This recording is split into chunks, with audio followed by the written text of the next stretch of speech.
ابی میں آج تجھ کو ایسی صورت سکھاؤں گا کہ جو صورت اللہ نے نہ تورات میں نازل کی، نہ انجیل میں نازل کی، نہ زبور میں نازل کی، نہ قرآن میں نازل کی، اور وہ صورت میں آج تجھ کو سکھاؤں گا۔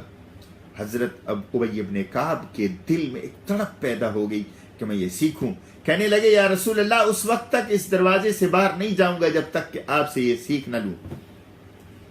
بیٹھے رہے، کچھ وقت گزرا، حضرت ابی کہتے ہیں میں نے خود یاد کرایا یا رسول اللہ وہ صورت کون سی ہے جو آپ فرما رہے تھے کہ جو تورات میں بھی نہیں نازل ہوئی، انجیل میں بھی نہیں نازل ہوئی، زبور پہ بھی نہیں نازل ہوئی، وہ صورت ہے کون سی؟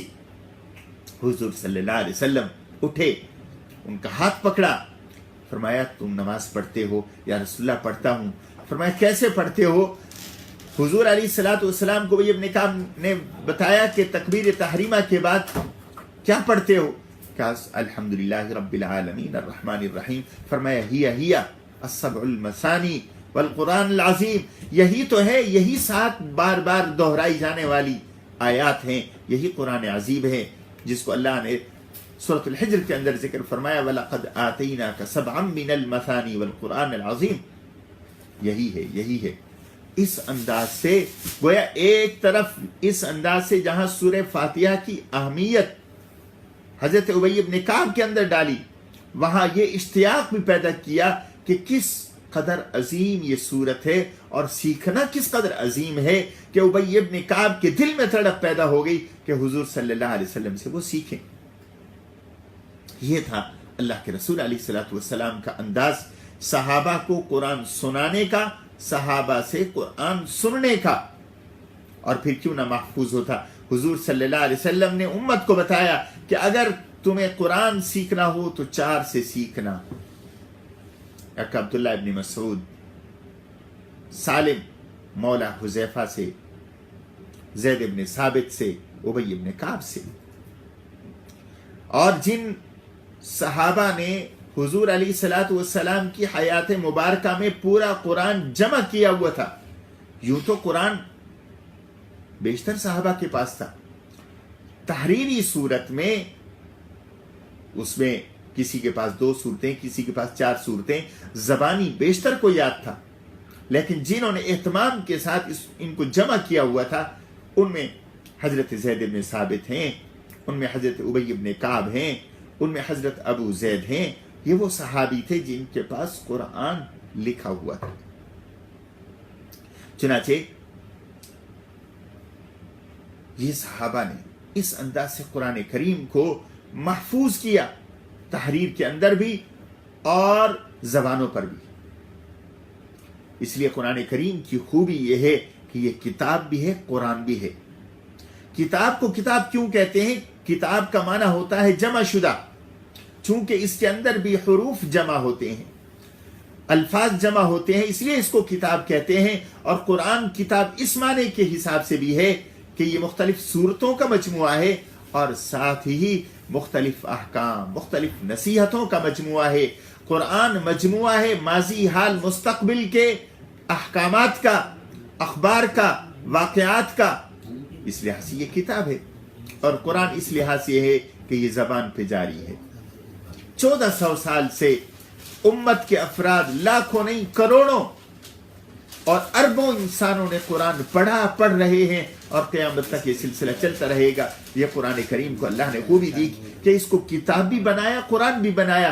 دنیا کی کوئی اور مذہبی دینی کتاب آپ کو ایسی نہیں ملے گی جس کی حیثیت قرآن، جس کی حیثیت کتاب کی بھی ہو اور ساتھ ہی تلاوت بھی اس کی ہوتی ہو۔ ہم خود جانتے ہیں سکھوں کے پاس کتاب ہے، وہ صرف برکت کے لیے، ان کا ایک نسخہ ان کے مندر کے اندر موجود ہوگا، اور ایک ان کا مذہبی رہنما بس اس کے سامنے بیٹھا ہوگا، لوگ آئیں گے اس کے احترام میں جھک جائیں گے اور چلے جائیں گے۔ مگر قرآن وہ کتاب ہے، راہ چلتا حافظ بھی اس کو پڑھ رہا ہے، لیٹے ہوئے بھی ایک شخص پڑھ رہا ہے، بیٹھے ہوئے بھی ایک شخص قرآن کی تلاوت کر رہا ہے، سونے سے پہلے بھی تلاوت، اٹھنے کے بعد بھی تلاوت، نماز میں بھی تلاوت، نماز کے بعد بھی تلاوت۔ یہ اللہ نے قرآن کو خوبی عطا فرمائی۔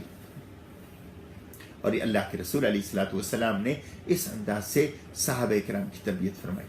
تو اللہ تعالیٰ مجھے بھی آپ کو بھی قرآن کا یہ شوق اور شغف نصیب فرمائے. وما علینا الا البلاغ المبین.